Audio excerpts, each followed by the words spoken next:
Hello kiddos and welcome to today's United Kingdom Talk. Chris Reardon here for the next hour, chatting about this, that and nothing else. Lots coming up, thousands of emails as always, thousands of emails. First of all, I found yet another pair of sunglasses. Now I keep finding these in the house. What's all that about?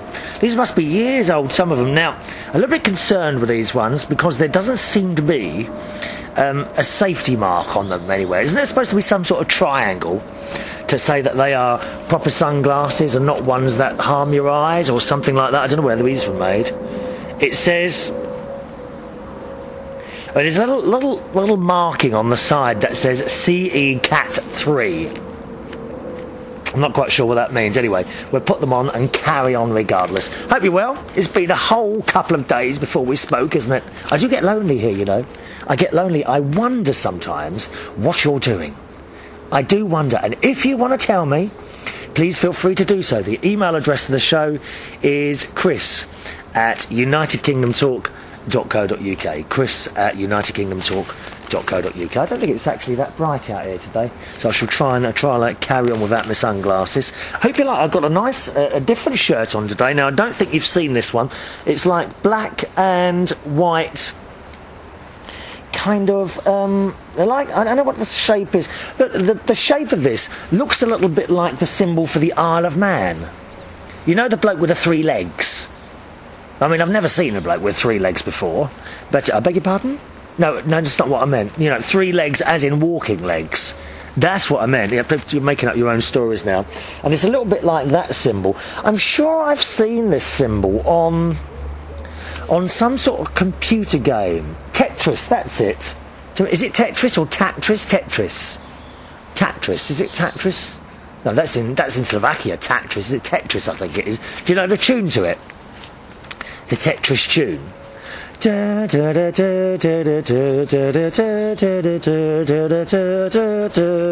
Hey!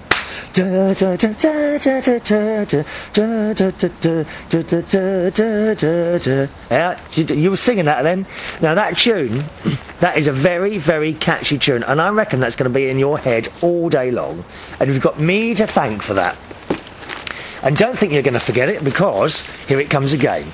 Now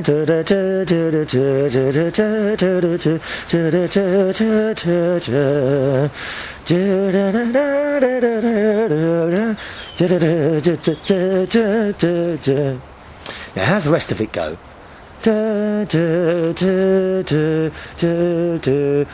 It was actually made into a dance track about 15 years ago.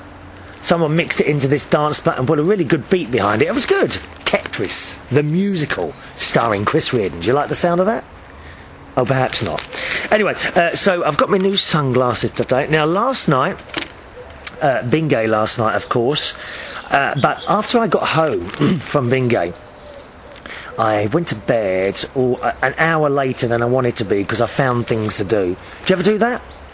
Really, I now rarely turn on the computer when I get home from work because I find I get stuck doing all sorts of things that can be quite happily left until... well, the trouble is if you leave it till the next day, then it puts you back the next day. So I like to finish things off. So I got to bed about 3:30 instead of 2:30. And I kept... every hour I woke up to go to the toilet. What's all that about? Very rarely, unless I must have had an extra cup of tea or something like that. So I kept waking up every hour. Also, I slept with the window open last night, which I do a lot of the time, but wasps kept getting trapped between the window and the curtain. Good job the curtain's there. Otherwise I could come, you know, wake up with stings all over me. And every time a wasp obviously flew into the window, and you could hear it buzzing and hitting against the window, hitting its nose against the window as it was trying to get out again. So that must have happened 3 times last night. Most annoying. Anyway, I got up in the morning and I tried something slightly different for breakfast. Now, the only reason I tried something different was because I found something left in the fridge, and we don't like waste. I looked at the sell-by date, and it was 1 day past. I thought, well, it's now or never, mate. It's now or never. Yes, I know. I know you're not supposed to eat stuff that's out of date, but usually a day, maybe 2 is okay. Although my sister, oh no, she chucks it out. That's it, it's out. We actually chuck away an awful lot of food. Me, not me, because I make sure I eat everything. Nothing goes. If I buy something, believe me, it's not going in my waste disposal unit. I am the human waste disposal unit for unwanted food that no one's want. Oh yes, days come where for no reason at all, I just think, let's see what waste there is out there today, and I go around looking through people's bins for a half-eaten ham sandwich or something like that. Well, it's better than wasting it, dear. Don't want to go into landfill, do we? So this morning, I made my usual breakfast. The porridge, that went in. The porridge is probably, yeah, it's probably the, oh no, I do 2 things in the microwave, porridge and scrambled eggs. They're the only things I do in the microwave. So I put the porridge in the microwave, turned it on. I went to the fridge and I got my grapes out. Always wash the fruit, wash the grapes, okay? I got a chopped up banana. Well, it wasn't chopped up, I unzipped the banana and put that in. I actually like bananas slightly underripe, you know, where they're still a little bit hard. I quite like hard bananas. Do you? Do you prefer yours hard, or do you wait for a little while until it's soft? How do you prefer your bananas? Let me know on the email, okay? We need to know these things. Chris@unitedkingdomtalk.co.uk. Right? How do you like your bananas? Let me know. And then I went back to the fridge because I knew I'd purchased from Asda these little, it's a bit naughty, a bit lazy really. They do kiwi fruits in a plastic thing and they're already chopped up, so nothing to do. Bit lazy really. But now and again, if I'm in Asda, I think, oh, go on, get one. And it's, I think it's not expensive. It's about £1. Mind you, that's more expensive than buying 4 kiwi fruits yourself and doing it. But I had those as well in the fridge, and they were a day out of date. But then, boys and girls, shock horror. Shock horror. There was in the fridge about about a quarter of a pot of fresh custard that I'd purchased last week to have with my homemade rhubarb crumble. Now you're probably wondering, why didn't I talk last week about making rhubarb crumble? Well, the reason is it was already made and in the freezer. That's why, dear. So I made that, I think, sometime last year, probably around September. So I got that out of the freezer, defrosted it last week, and had these bits of, I'm just looking over there because a magpie has just landed in my garden. Are you after my cat food again? Go away. What a cheek. What gives you the right to come in my garden, eh? Go on, off you go. Off you go. The funny thing is, magpies, they don't seem to be scared of the cats, because they're quite large, aren't they? Very large magpies. Anyway, back to the story. So I got this rhubarb crumble, defrosted it, and went up to my local Sainsbury's up the road, and had got a pot. It's like a fresh custard, and it's really nice. And I went in the fridge this morning, and there was a bit left, about a quarter of a foot. Well, I thought, I'm not going to throw that away, because there's no rhubarb crumble left. Though we don't want to waste it. I thought, I wonder what this is like on the porridge. Honest. So the porridge was done in the microwave. I chucked in a little bit of sugar, little bit of Demerara sugar. We don't have the white stuff here, dear. Demerara sugar, brown, lovely. And what was the other thing now? Oh, kiwi bits of, what do they call them? Kiwi discs, they call them, because they're discs of kiwi fruit. Chopped up banana, and on top of it custard, lovely. Mixed it all together. Let me tell you, best porridge I've ever eaten. Oh, it was delicious. So you've got to try that, okay? If you have porridge in the morning for breakfast, or indeed at any other time, I suppose you could have it really as a pudding, could you? Could you have porridge as a pudding? Does anyone do that? Please try that. Porridge with custard.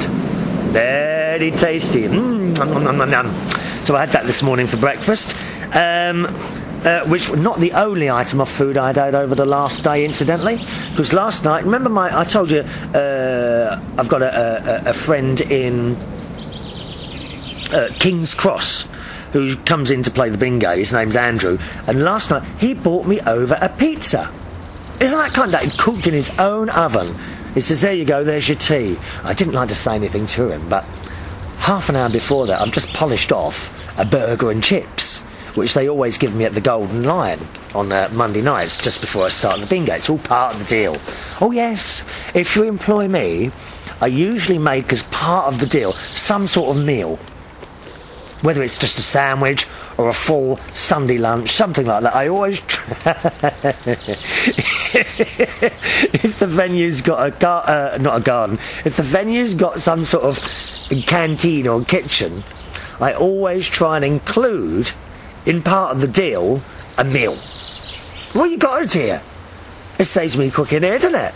The only thing is, of course, usually when you're out at these places in pub food and what have you, you don't get many vegetables, and I do load the vegetables onto my plate at home. So I had this burger and chips, and then shortly afterwards, Andrew appeared with this pizza. Well, it's rude to say no, isn't it? So I carried on eating that as well, and then someone else bought me a Cadbury's flake. So quite a good night for food last night, and of course the porridge this morning as well. Very tasty. Now, Bingay last night, I thought you might want to Bingay last night at the Golden Lion, and of course, tonight, I think I might have got this wrong a couple of shows ago, tonight is the very first, oh, I haven't got it here, where's my list? 1 minute. Tonight is the very first Bingay at a new venue, not a new venue, but new to me, in Ealing called, oh there it is, West 5 in Ealing. So that's Tuesday nights now, so now I'm doing it Monday nights, Golden Lion, King's Cross, 8 till 12, and Tuesday nights, West 5, Pope's Lane in Ealing. And that one is also 8 to 12. Okay, now that is quite new. It's going to take a while to build up, but once again, it is somewhere where I feel I could invite anyone to. So you could come to that one as well if you want. Prizes given away last night. Look at this. Look at this list. Actually, people seem to go last night for useful things. Look at this. We gave away one. You'll be impressed by this. You'll probably be surprised at the amount of prizes that are given out. Also, I've had an idea. No, not going to tell you yet. I'm going to hook you in and make you wait. Make you wait. Prizes last night. We gave away a sandwich toaster, a tin of Celebration chocolates, in date, incidentally. In date. We gave away a box of Terry's All Gold. We gave away one cheap DVD. We gave away 2 mid-priced DVDs, a box of Quality Street, that's a small box, a Cadbury's box of milk tray, we like those, especially the orange and the strawberry ones. Always, when people win chocolates at the Bingay nights, I always try and make them open them while they're there, so that I can then ask for the orange and strawberry ones, which usually I manage to get them to do. We gave away a large dinner set. I think that consisted of 6 or 8 plates, 8 cups. No, I don't think it was 8. 6. Probably 6. 6 cups, 6 plates, you know, the sort of thing. So we gave away one of those. We gave away a coffee maker. Right? That's a filter coffee maker, like a glass thing underneath, and you put the coffee in the top and pour the water on. Something like that, I think. A blue bottle of WKD.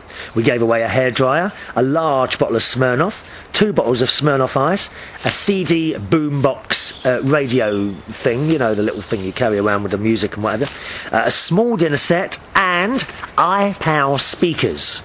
They're quite camp, they are, the iPower speakers. These are like... I think I told you about these before. They're like a little space creature, alien type thing. And his hands are like that.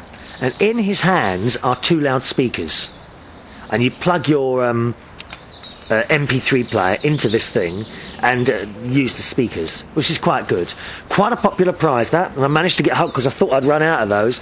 But I went shopping for some prizes last week, as I have to do every week. And, oh, what was that? And managed to get hold of some more, so I'm quite pleased about that. So that was Bingay last night. Now,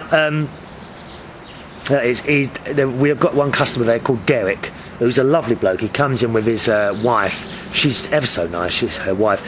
She had, I think she might be deaf, because she's actually got a little bit on her head where the hair is shaved, and she attaches, like, I think it's by a magnet, this thing to a little metal part that they've put on her head, and she can hear.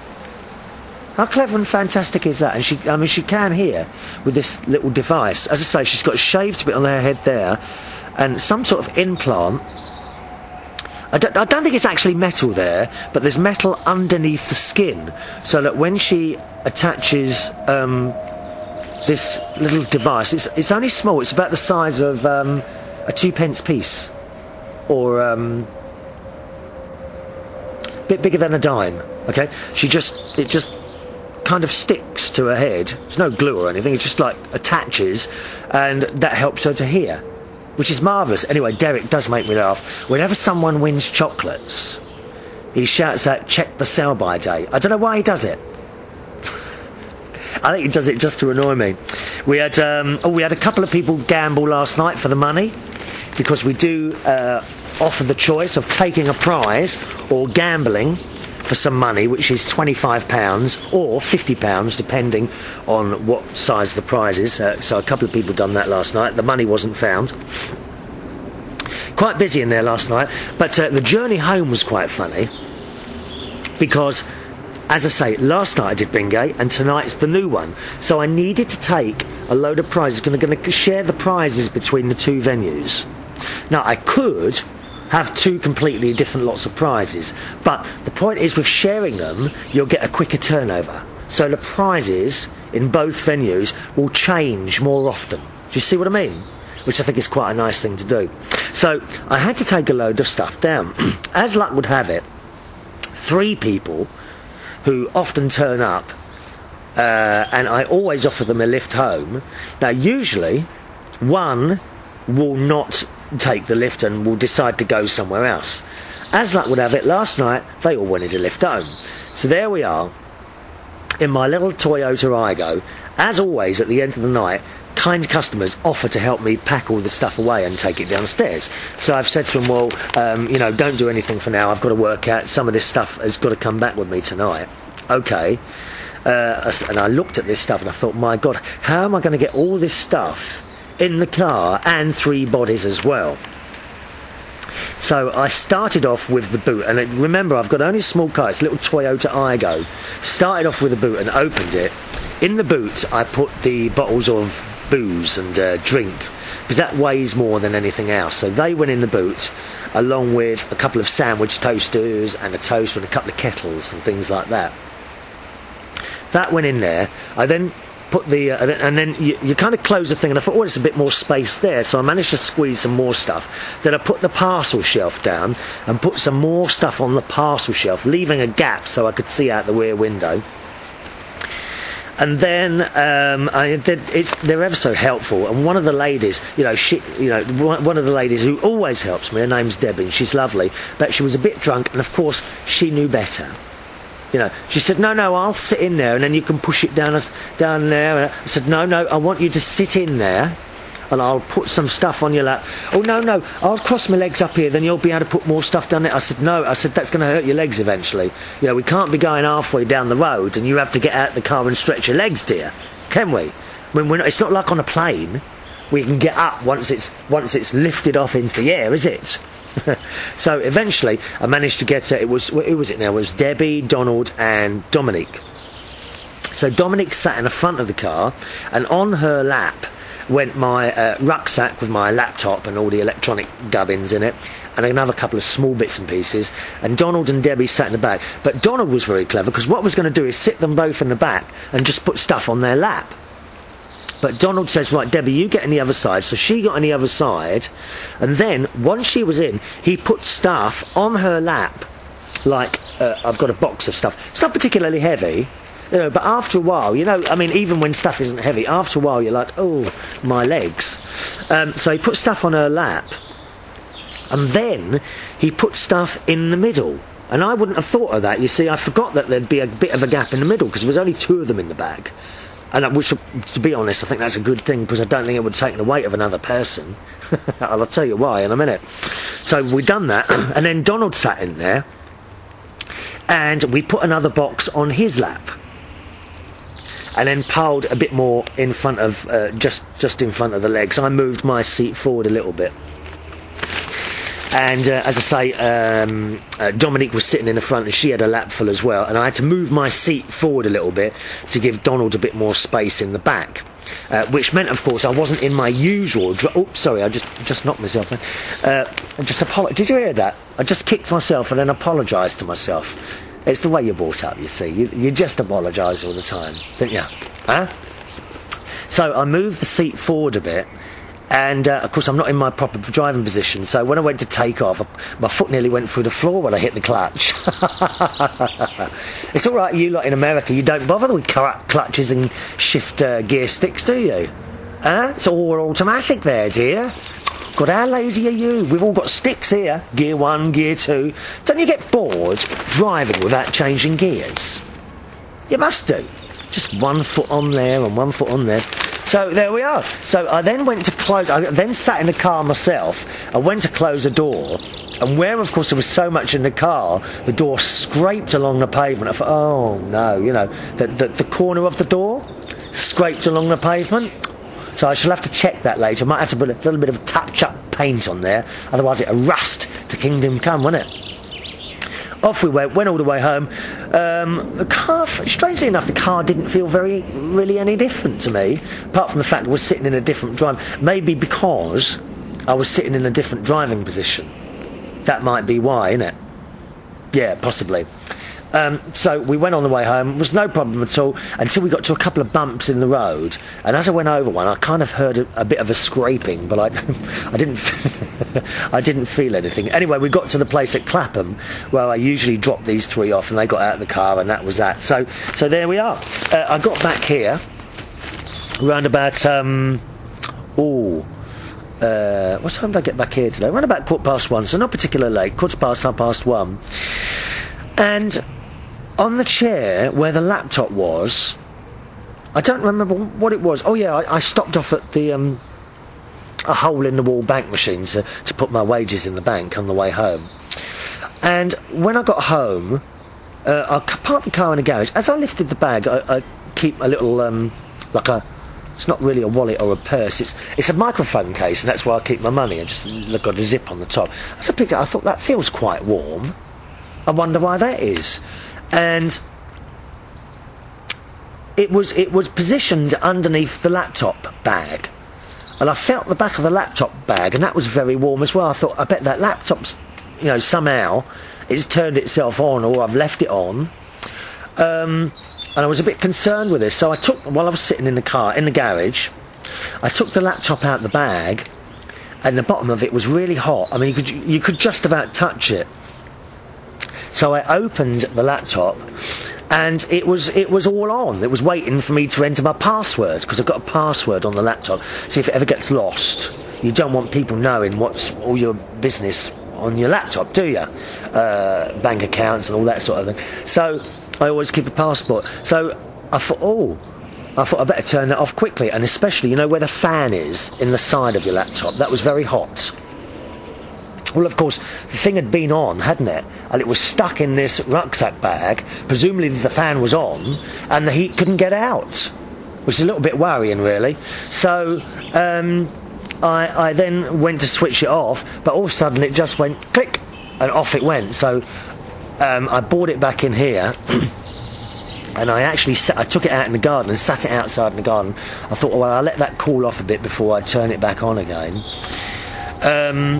And then I brought it back in after I made myself a cup of tea and a piece of toast. Yes, more food. And and I brought it back inside the kitchen after a while and left it on the top of the cooker, and it still felt quite warm. I thought I'll leave that till tomorrow morning. So I've gone to bed, got up, I've done my stuff on the computer, gone to bed a bit later, woke up in the morning, went straight to the laptop in the kitchen, and I thought, well, I'll try this now. I've pushed the on button, and the on light just flashed on, and that was it. I thought, oh no, you know, not tonight, of all nights, when I've got this new venue to start tonight. I thought, no, and I kept pushing it, and the light flashed, and I thought, I wonder if the battery's flat. So I got out the charger, plugged it in. I thought, well, I'll wait a minute or so, you know, because when it's very flat, sometimes it has trouble, like all sorts of things, all different electronic things. If the battery is completely flat, I think you're supposed to plug it in for a few minutes before you try and turn it on. So this I did, and then I turned it on, and on it came, and it's working perfectly. So I think I'm a bit lucky with that, because clearly I don't know how that laptop managed to turn itself on, or maybe I didn't turn it off properly. I don't know, last night, possibly before I put it in the bag, so I'll have to keep an eye on that. But it clearly overheated last night and automatically shut down, but it is all right this morning, so I think I've been a bit lucky there. So that was my night last night. Bingay. So we're doing the new Bingay tonight. Now, I'm trying to work out a way of allowing you, dear friends, listeners, and viewers, to United Kingdom Talk. I'm trying to work out a way of how you could play a game of Bingay here on the radio. Yes. Now, my friend who created the beginning, if you watch the video, the beginning and the end logos, there's an animated, if you've never seen the show on YouTube, let me describe it. It's an animated Union Jack logo, okay, and the words United Kingdom Talk come out, and it all moves around and into place at the beginning and at the end. Right, my friend wrote that for me. He's got his own website, jason-allen.co.uk. You can see some more of his work on there. He's done a couple of bits and pieces for me. jason-allen.co.uk. And a couple of years ago, he did write me a bingo program which I could use on a radio show. Now, what it involves is me sending out a virtual bingo ticket, and basically on each show I read out a few numbers or one number, and as the show's gone on you mark off the number. And I won't describe how to play exactly, because I'll save that if I'm able to sort this out, but then eventually someone will win and you get a little prize. I think something like we'll probably give away a Bingay mug. A Bingay / United Kingdom Talk mug. I wish I had one here to show you now. They're in the garage. Don't think I've got one in the house, have I? No, I haven't. I'll try and remember to bring one out for the next show so that you can see what they look like. But basically, there's a Union Jack on the back with the United Kingdom Talk logo, a little picture of me in the corner, and on the other side is the Bingay logo. Okay, so I'm trying to work out if that's kind of viable for this show, and if it is, what you'll have to do is send me in your email address, or you can play. I don't mind sending one out in the post if you've not got email and you're listening to this on the radio and you want to play. That's okay. I could send you out a little paper one, which these are all individually numbered, so we know that people aren't printing off their own bingo tickets and cheating. I will know, you know. I will know. Okay, and then maybe we could play a little bit of a game, a sort of a radio version of Bingay. What do you reckon on that? Is that a good idea? So I'll work on that and try and get going. So there we are. That's the little surprise. All right. Now let's go to some emails then. First of all, by the way, the email address once again it's chris@unitedkingdomtalk.co.uk. chris@unitedkingdomtalk.co.uk. Now onto the emails. We finished off the last show with an email from Tony. Hello, Tony. It's our mate Tony, and we got to his new comment number 3. Did you miss the first part of the email? Well, you'll have to listen to the last show, won't you? Eh? If you ever miss any of the shows, you can always find them by going to unitedkingdomtalk.co.uk. unitedkingdomtalk.co.uk. And the show that had Tony's last email would have been the one dated, oh my word, I can't remember. Oh, hang on, everything's blown everywhere. Oh dear, what's gone over there? Just a minute, it's all blowing away now. Let me think of the date. Do you know, I can't remember the date. Oh, hang on, I can work it out. 10. I think it was 10. Wait, 10. I think it was Saturday the 10th of May. That's the podcast, okay? Now to find that, go to unitedkingdomtalk.co.uk. There you will find the podcast. It's going right the way back to October 2005. The first half of Tony's email is on the 10th of May 2008 one, okay? So Tony writes, point number 3, he says, new comment. Light pollution in the modern world. Now, I have been and still have an interest in photography as well as videography. Videography? Is that a word, Tony, or you made that up, dear? Videography. As for trying to take pictures of the night sky to make a time-lapse video, I have noticed more and more the orange glow of sodium lighting from street lights. Now, you're probably thinking, South London, what does he expect? Yeah, I do, actually. In London, the whole place is just like one orange glow, isn't it? He says, but no, I'm talking about Leith Hill in Surrey. Now, I know you know where this is. I certainly do, yeah, because Mum and Dad used to take us up there occasionally for trips on a Sunday. Tony, was there some sort of castle or medieval ruin up there? Or a tower of some sort? I seem to, now that I've seemed to recall some sort of tower. Was there somewhere that you could go and explore? I can't remember. Can you get back to me on that and let me know? Some sort of building, a very old building up there? Let us know. Chris at unitedkingdomtalk.co.uk. He said, in the 70s and 80s, it seemed a lot darker, meaning you could see more of the night sky. Why do we need all this light? Well, some say crime. Well, if we spent the money on the police instead of lights, this would be an active step forward. Plus, many kids like nicely lit areas to deal in drugs, cause trouble, and drink themselves into a stupor. Well, you're not wrong there. I don't think you're wrong there at all, because often when I'm driving around at night, you do see groups of youngsters, and they're gathered around under the streetlights, aren't they? They are. He says, I'm not saying all these kids are bad. No, of course they're not. But it seems as if the bad ones are getting away with murder. Anyway, back to the street, the light with less lights, more police. We get safer streets, save the earth, and can see those beautiful stars. Is this a good thing?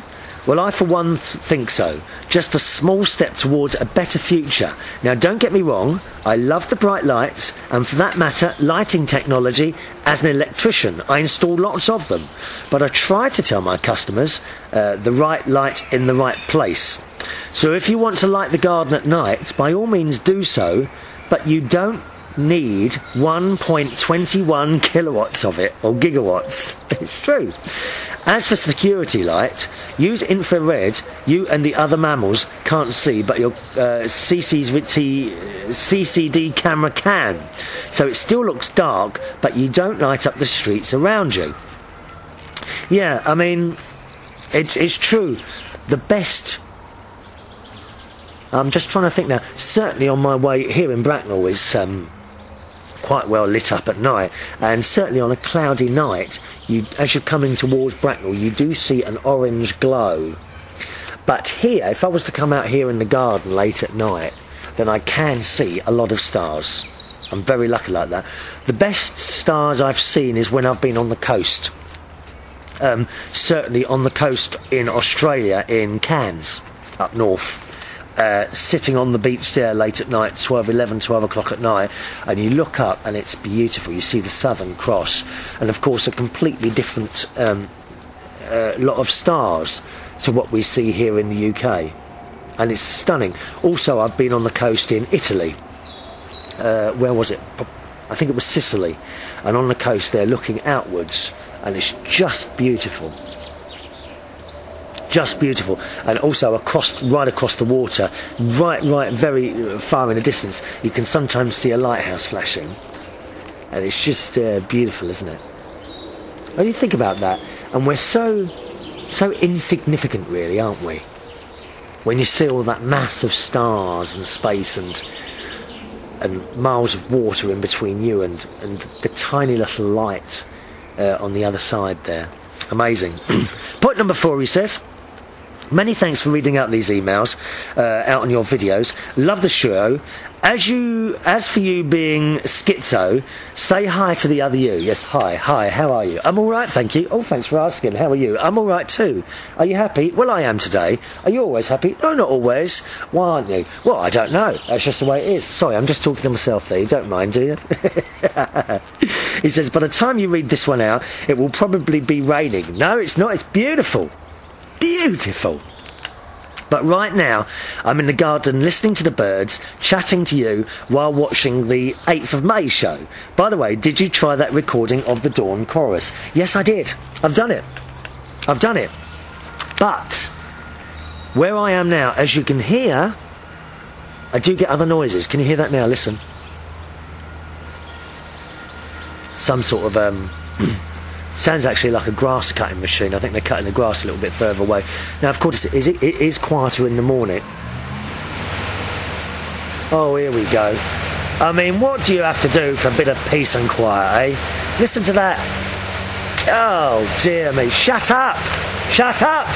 It's a liberty, that's what it is. Don't you know I'm sitting here trying to record a show and talk to you? Oh, dear.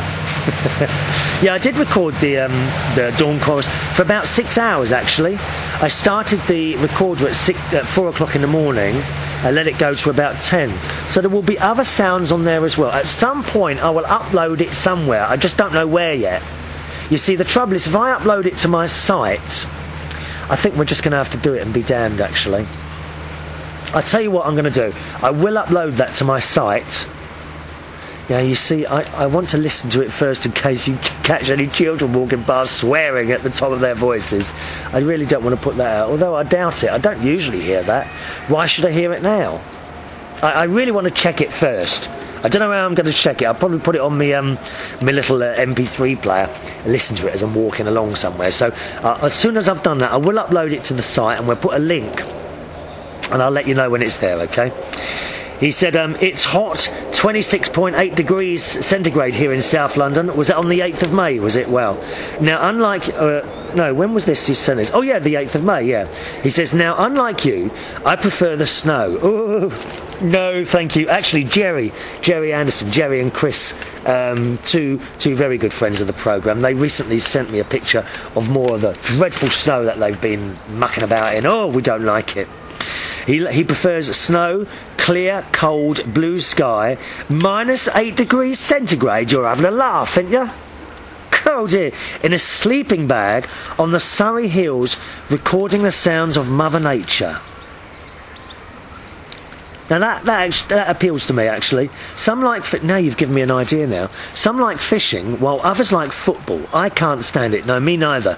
My brother-in-law goes fishing. It just sits there. I suppose... I don't know if it's so much about catching the fish, is it?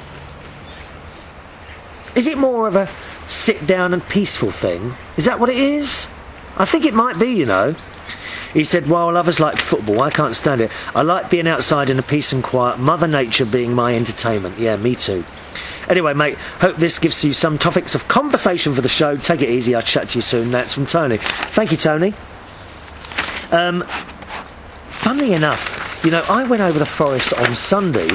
I was actually looking at places to record the show, and I found a couple of nice little places up there that I'm going to take my camera and microphone up to at some point in the next few weeks and just sit there, literally in the middle of the forest, and do a couple of shows from in there, which I think would be quite nice. But while I was walking around up there, can you believe I bumped into I didn't bump into someone. I came across someone up there who was camping. I didn't think you were allowed to camp up there. I mean, I'm not going to dob anyone in it at all. But, yeah, I came across this tent. And he'd put a tent up and put a little... I don't know what you call it, like what's that thing called? A fly sheet, that's it. Because some tents, you've got a fly sheet as well, to kind of give it more protection against the water. And he'd set this thing up. Anyway, I'm having a little nose, you know, from afar. I wasn't going to go near it. And all of a sudden, this dog came rushing out, barking its head off. And so I'm like, I'm all right, calm down, because I'm a bit like Crocodile Dundee. I just go to the dog, calm, and they sit down and behave themselves. Anyway, this bloke came out, I said, all right, mate, I'm just up here having a look around. He said, yeah, that's right. I said, are you in the army? Because he was dressed, he was quite good looking, actually, to be honest. I was hoping to be chatted up, but it didn't happen. He was dressed in like army trousers and a white t-shirt. I said, you're in the army? He said, I used to be. I said, what, you've been a bit camping then over the weekend? Are you come from round here? He said, yeah, I only live over there. So he'd obviously, he probably had a row with his girlfriend or something like that and gone up there for a bit of peace and quiet. That'd be it, wouldn't it? Oh, listen to that noise. Quiet, please, dear. That's it. I know they're cutting the grass. That's what that noise is. So, thanks for that one, Tony. All right. Now, as promised in the last show, someone who wants to remain anonymous wanted to share another sad story, really. Someone else who's lost a parent recently. As I say, I'm sorry about that noise in the background, but we'll carry on. Now, the email contains the following. I've had a rather rough time of things lately. I think that I mentioned my mum, who had been in a nursing home for a period of years, passed away recently. I had to pretty much look after everything after she went, as my dad, who was 87 at the time, was very hard of hearing, had very poor eyesight, and his short-term memory was starting to go. Anyway, we got through that okay. It was made a bit easier by the fact that my mum had not really even recognised me since her stroke. So in many ways, it seemed to me that she'd gone 6 years ago. It's terrible, really, when you have a parent who's brought you up and has been with you for so many years and then suddenly doesn't recognise you. I was lucky my parents didn't go through that, but you often hear these stories, how hurtful it must be to go and visit your parents and for them not to know who you are. Once we all got that sorted out, after making sure that my dad was okay with our plans, because they decided to go on holiday, as they do each winter. They went on holiday. We had a few health problems and a few mechanical, electrical problems with the car. So it wasn't one of our better trips. But all things considered, the trip was still very enjoyable, especially after the sadness of my mum's departure. I think going on holiday is probably a good thing to do. I think the last thing one of your parents would want after they died is for anyone to sit there being sad and crying and things like that. The last thing, of course we all do it, don't we? But do you think your parents would have wanted that? Or would they have wanted you to try and go out and perhaps be a little bit happier? I think you know the answer to that. The worst was yet to come, however. We got home and I went around to visit my dad and found him dead in his apartment. According to the coroner, he had been dead for maybe a week. Not nice at all, especially coming just 3 months after Mum left us. At least I knew from the recent experience exactly what to do this time. I will always wonder if things would have been different had I have stayed home, but realistically I doubt that I could have done anything. My dad went very suddenly by all accounts, so there would have been nothing I could have done other than perhaps found him a few days sooner. Oh, excuse me, I'm going to sneeze. Oh dear me, I beg your pardon. Well, I think you're absolutely right there. I don't think it would have made any difference at all had you have stayed with your father. I really don't.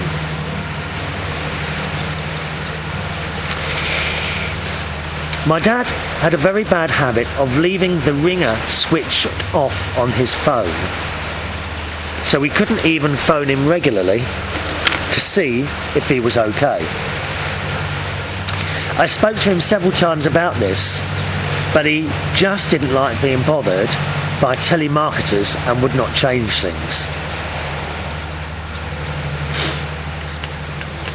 Anyway, since I found my dad, my feet have hardly touched the ground, with everything that I've had to do myself being an only child. Only now, a while later, things are getting back to normal for us after dealing with the funeral arrangements, lawyer, banks, etc. I still have a lot to attend to, but it will take time from now.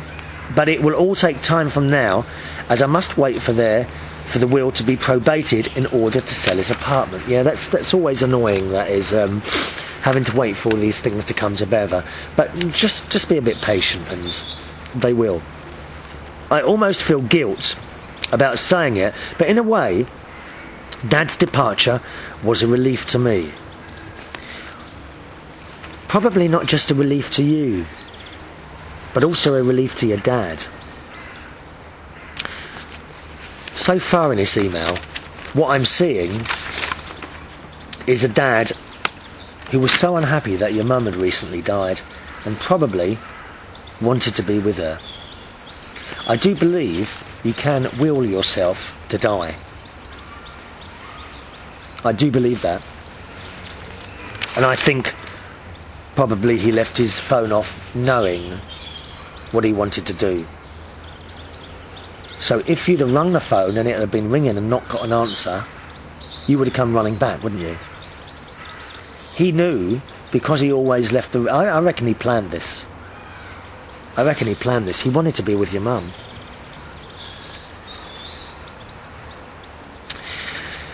He says, obviously, I knew that it was inevitable sooner or later, and I was dreading having to deal with it. When it happens, as I'm sure you well know, something takes over and you just get on with the job and do what must be done. Now it is all behind me, and I don't need to worry about it anymore. In that sense, it's a relief. It's like a weight removed from my shoulders. I wonder if you felt anything similar. What, when Mum had gone? Yes. Yes, I think I did. Miss her every day of the week. Every hour, every day I miss my mum. This was 8 years ago. And Dad, of course. I think you're always closer to one parent more than the other, for whatever reason I don't know, because they both love you just as much, don't they? Maybe it's a boy-mum thing for me, is it? But yes, when Mum died, I did feel a weight off my shoulder. Perhaps in your case, coming at an earlier age, it was much worse, coming as a total shock.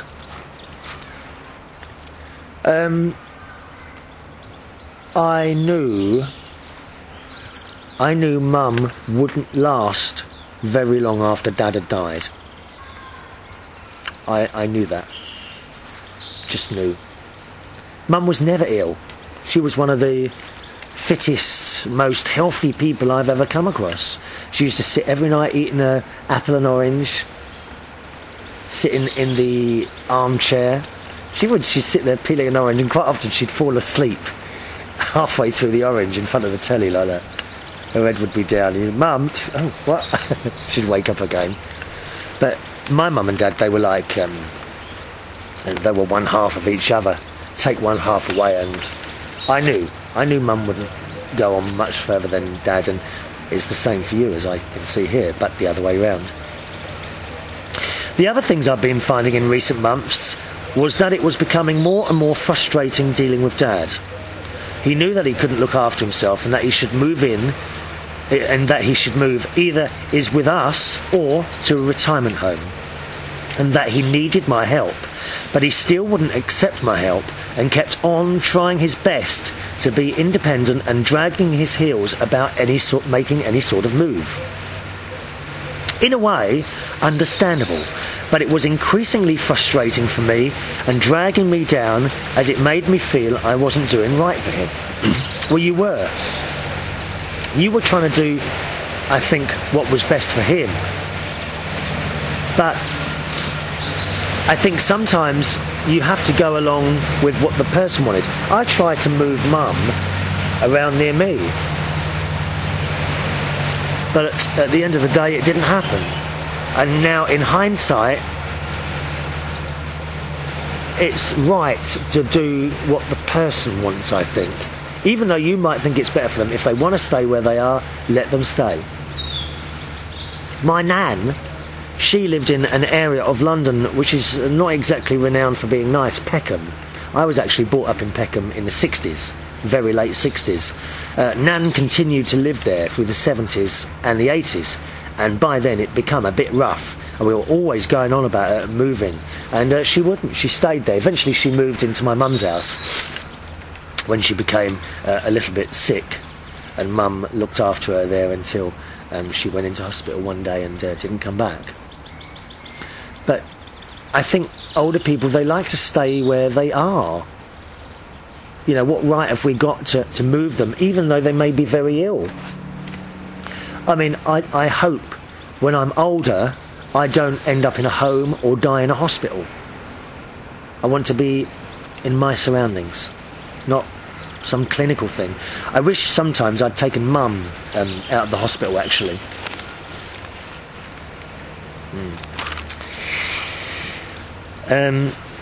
Let's see, where are we? His apartment was a disgusting mess, even though I tried to get him to let me clean it from time to time. Likewise, his finances and paperwork were a mess, and he wouldn't allow me to help him put things in order. No, he wouldn't. He's very proud. And if the house is messy and the paperwork's all over the place, so what? Is he happy? Was he happy? Don't know. Now at least that is all done and his papers are in order, unfortunately, after he's gone. But while he was here, did his papers need to be in order? I think you kind of, sometimes, certainly when you're ill, think back to when you're ill, okay? You prioritise things. Things get left until you're better again, don't they? Maybe it wasn't necessary for him, in his own mind, to sort all his stuff out at that time. He says, so as I say in a way, there are some positive aspects, and on balance, I feel fine. Yeah. Hell, he had to go sooner or later, as we all do. Yes, we do.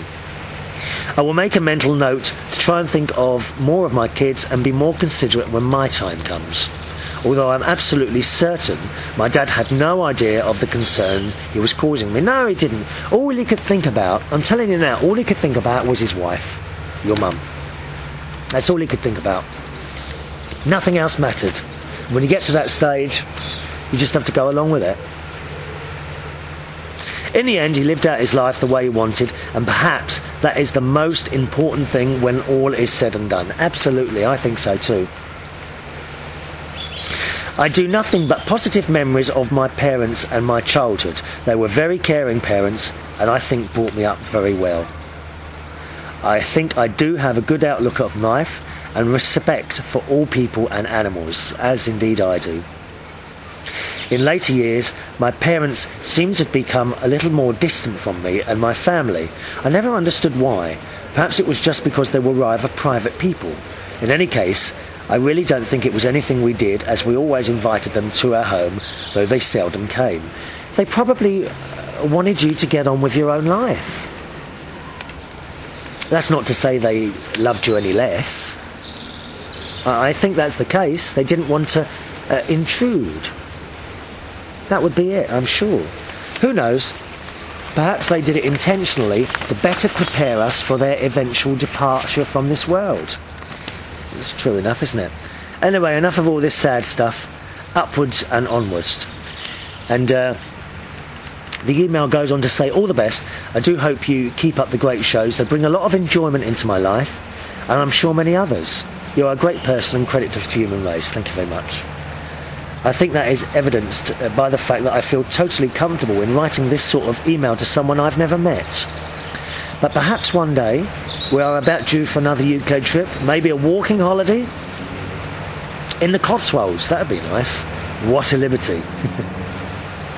He also goes on to say, I don't usually watch on YouTube, as I usually listen in on the old iPod at bedtime or during my pre-breakfast 4-mile exercise walk.